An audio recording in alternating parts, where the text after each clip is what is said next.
কেউ কিছু বুঝে ওঠার আগেই মাত্র ১২ দিনে সিরিয়ার আসাদ পরিবারের ৫৪ বছর শাসনের অবসান ঘটিয়েছেন মুজাহিদিনরা। বিদ্রোহীদের দ্রুত অগ্রযাত্রা এবং সরকারের পতন সিরিয়া এবং পুরো বিশ্বে আলোড়ন সৃষ্টি করেছে। বিদ্রোহীদের অভিযানের সূচনা ২৭ নভেম্বর ২০২৪। বিদ্রোহীরা আলেপ্পো শহরে হামলা চালিয়ে তাদের অভিযান শুরু করে। সিরিয়ার দ্বিতীয় বৃহত্তম শহরটি দীর্ঘদিন আসাদ সরকারের নিয়ন্ত্রণে ছিল। ৪ দিনের মধ্যে বিদ্রোহীরা শহরের বেশিরভাগ এলাকা দখল করে নেয়। ১ ডিসেম্বর তারা আলেপ্পোর কিছু কুর্দি অধ্যুষিত এলাকা বাদে বাকি অংশ নিজেদের নিয়ন্ত্রণে নেয়। এরপর বিদ্রোহীরা হামা শহরের দিকে অগ্রসর হয় এবং ৫ ডিসেম্বর সিরিয়ার চতুর্থ বৃহত্তম শহরটিও তাদের দখলে চলে যায়। ৭ ডিসেম্বর বিদ্রোহীরা দামেস্কের দিকে অভিযান শুরু করে। রাজধানী দামেস্কের দখল। রোববার ৮ ডিসেম্বর ভোরে বিদ্রোহীরা হোমস শহর দখল করে এবং দামেস্কে প্রবেশের ঘোষণা দেয়। এই সময় আসাদ সরকারের সেনারা বিদ্রোহীদের তীব্র আক্রমণের মুখে পিছিয়ে যায়।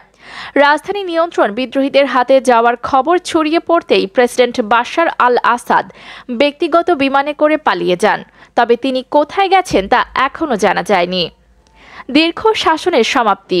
আল আসাদ পরিবারের শাসন শুরু হয়েছিল ১৯৭১ সালে বাশারের বাবা হাফিজ আল আসাদের হাত ধরে। প্রায় ৩ দশক তিনি প্রেসিডেন্ট পদে ছিলেন। ২০০০ সালে তার মৃত্যুর পর ক্ষমতায় আসেন বাশার আল আসাদ। তার শাসনামলে দেশে আধুনিকীকরণের কিছু প্রচেষ্টা দেখা গেলেও তার শিগগিরই দমনপীড়ন এবং কর্তৃত্ববাদী শাসনে রূপ নেয়। ২০১১ সালে আরব বসন্তের ঢেউ সিরিয়ায় পৌঁছালে বাশারের বিরুদ্ধে গণপ্রতিবাদ শুরু হয়।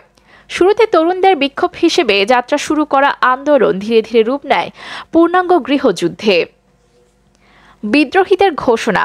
বাশার সরকারের পতনের পর বিদ্রোহীরা এক বিবৃতিতে জানায় ৮ ডিসেম্বর ২০২৪ এক নতুন যুগের সূচনা হলো। বাথিস্ট শাসনের অধীনে ৫০ বছরের নিপীড়নের অবসান ঘটেছে। বিদ্রোহীরা প্রতিশ্রুতি দিয়েছে নতুন শাসন ব্যবস্থা শান্তিপূর্ণ সহাবস্থানের ভিত্তিতে পরিচালিত হবে। তারা সকল নাগরিকের মর্যাদা এবং ন্যায় বিচার নিশ্চিত করার অঙ্গীকার করেছে।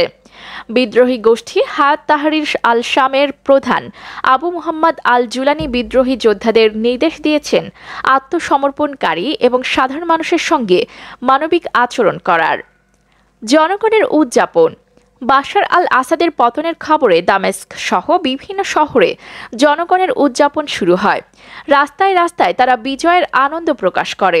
বিদ্রোহীদের বক্তব্য অনুযায়ী তারা আসাদের শাসনের অবসান ঘটিয়ে সিরিয়ার ইতিহাসে একটি নতুন অধ্যায়ের সূচনা করেছে। সিরিয়ার ভবিষ্যৎ। ১৩ বছরের গৃহযুদ্ধ শেষে সিরিয়া এখন শান্তির নতুন স্বপ্ন দেখছে। তবে দেশটির পুনর্গঠন এবং নতুন শাসন ব্যবস্থার স্থায়িত্ব নিশ্চিত করতে জাতীয় এবং আন্তর্জাতিক পর্যায়ে প্রচেষ্টা অব্যাহত থাকবে বলে মনে করা হচ্ছে। বিদ্রোহীদের এই সফল অভিযান মধ্যপ্রাচ্যের রাজনীতিতে বড় ধরনের প্রভাব ফেলতে পারে এবং সিরিয়ার জনগণের জন্য এটি একটি নতুন সম্ভাবনার দরজা খুলে দিয়েছে।